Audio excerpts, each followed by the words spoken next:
opportunity to actually build on the sea face, and this was one of them. However, when we went to site, it is a plot that is a part of a row house scheme that is sandwiched between two other buildings. So we just have a front and a back, that's the west and the east facades. And this is how they look before we went into it. We had various options of doing it, of raising it to the ground and starting. But we ended up scraping it to the bare bones because structurally it had become quite dilapidated.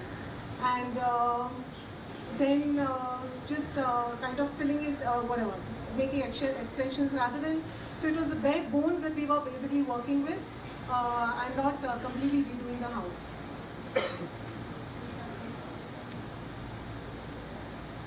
So the idea was to create new structural elements, jacketing the older columns, creating more slabs and structures as per requirement.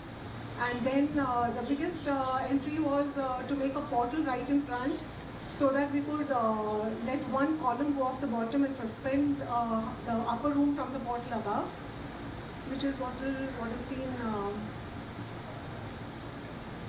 in this particular slide, which shows how the upper room is swung from the thing above.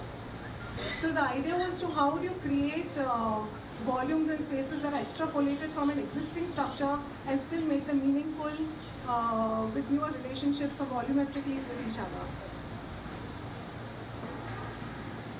Office has always been concerned about making spaces which are airy, better ventilated, and larger than what we've seen. There were certain elements like that big box, the wooden box, the pool, the light well, and there was a staircase block that was put and this white shell that comes out. So these kind of 6 elements actually go to form the newer way in which the newer relationships are established within the same structural grid that was offered to us. So that's what one would get. And the strength maybe of this house lies in the fact that how we were able to carve out newer relationships from our existing grid with these 6 elements. However, regardless of all the jugglery that was done in structure and everything, the primary idea was, of course, to capture the sea with its horizon. And that's what the house is simply about eventually. This shows how it looks from the front now with that, the wooden box that you see is the suspended bedroom upstairs. You can see the portal in this frame. This is from the entrance side where the sense of double height is again maintained. And you can see the service block that goes up in wood. This is from inside the house looking towards the sea, where you can see the bottom of the suspended wooden box and one of the columns that was jacketed and made circular so that to kind of release the corner space over there. We also added a slit that you can see on the left. So we took in light, we allowed light and ventilation to come all the way into the house at that point. This is looking back towards the other side, towards the entry side. On the right over here, you can see that other little green patch over there. That is another hole that we punctured in so that again we could get a sense of light right inside the house.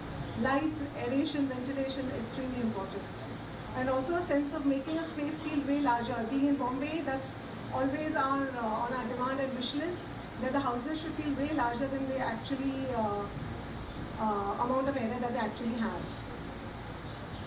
So you can see here how the other pot light gives very soft light to one of the study rooms and also feeds one of the powder rooms. The other interesting element that we felt in the house was a staircase that was kind of suspended from the roof, which comes down, cascades down in metal, MS sheets, and it doesn't touch the sides, it doesn't touch the bottom, and the entire stair is worked into it. Again with open treads so as to allow the volume to read as a singular space up there and ends up in a little puja room upstairs. This diagram was put specifically on the left one to show how the folded out elevation of that entire volume of the staircase works. When number of areas, it kind of starts peeling away also to become ledges, desks, niches. And the diagram on the right shows how efficiently, with the least wastage, the metal plate that was given to us was used. That shows the various staircase views and the element of how open it is and still reads as a volume, and then the element of the little neon stair rail, just to make it more fun. This shows all the landings were made in glass to again keep the integrity of the black volume of itself. This is a shot taken from the top of the second floor, and you can see the second and the first floor landings. In this one, we are on the first floor landing in glass, where you can take off from the steps on the right, which go to the bedroom, and the left side shows the black staircase going down. In this one, you can actually see how the box from inside also has its own floating kind of a feel, and the steps that lead up to that bedroom. Layering scene spaces from one down to the other always help in creating this interaction between a singular house. There was also an insert of a little yellow bridge that was put in that volume in the core, in the other courtyard that we dug into, and that connects the two rooms. It was made in acrylic and glass because so as to not avoid stopping the light from entering in. This is one of the master bedrooms, which then overlooks into the sea, looks towards the sea.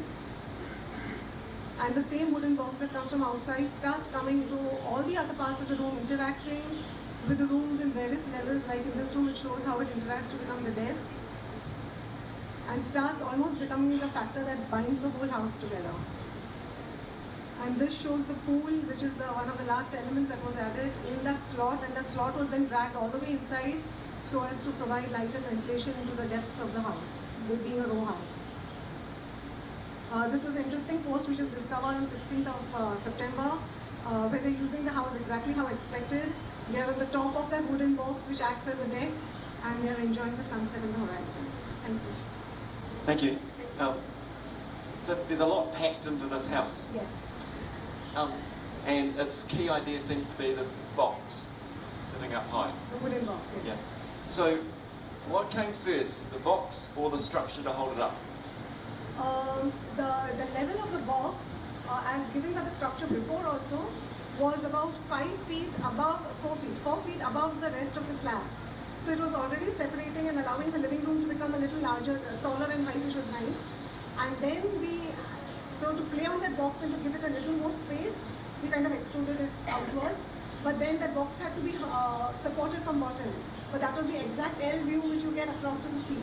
To remove that column from bottom, we then suspended the box from the top. And hence, to suspend the box, we had to do a portal that had a column. So what happened because of that?